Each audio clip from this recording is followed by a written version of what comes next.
যদি বাইরে থেকে ভো ইনস্টল করানো হয় তাহলে তার জন্য আলাদা চার্জ দিতে হয়।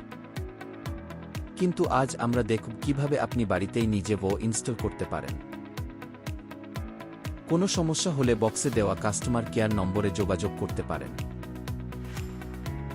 হ্যালো ফ্রেন্ডস, আজ আমরা ফ্লিপকার্ট থেকে হ্যাভক কোম্পানির একটি ভো কিনেছি। বক্সের ভিতরে রয়েছে ভো unit, spin filter, extra filter, Teflon tape, দুটি এলবো, পাইপ, নিপল ভালভ এবং হ্যাঙ্গিং স্ক্রু। প্রথমে যেসব জায়গায় লিকেজ হওয়ার সম্ভাবনা আছে, যেমন ট্যাপ, এলবো ইত্যাদিতে টেফলন টেপ লাগান। টেপিং যত ভালো হবে, লিকেজ তত কম হবে।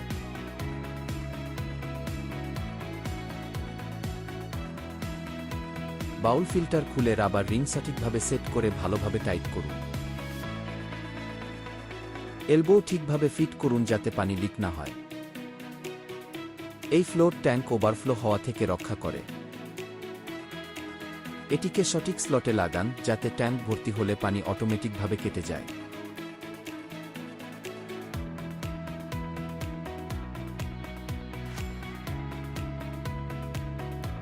প্রয়োজন অনুযায়ী ভেতরের তার বাইরে বের করে নিন।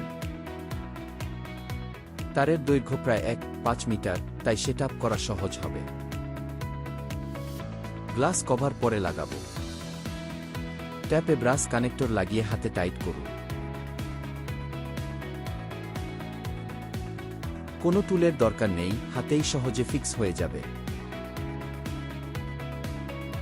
রান্নাঘরে থাকা ইনলেট ট্যাপে পাইপ লাগিয়ে ভালোভাবে টাইট করুন।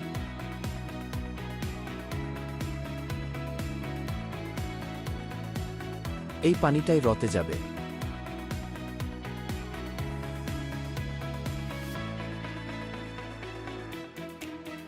এক্সট্রা ফিল্টারে ইন এবং আউট থাকে।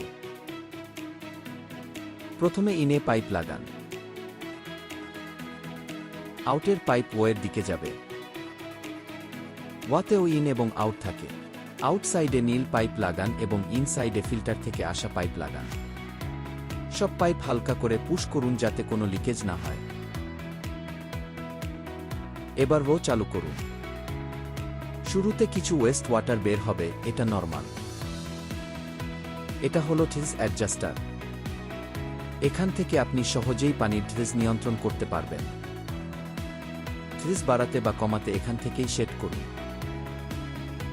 নব ঢিলা করলে থ্রিজ বাড়বে এবং টাইট করলে থ্রিজ কমবে।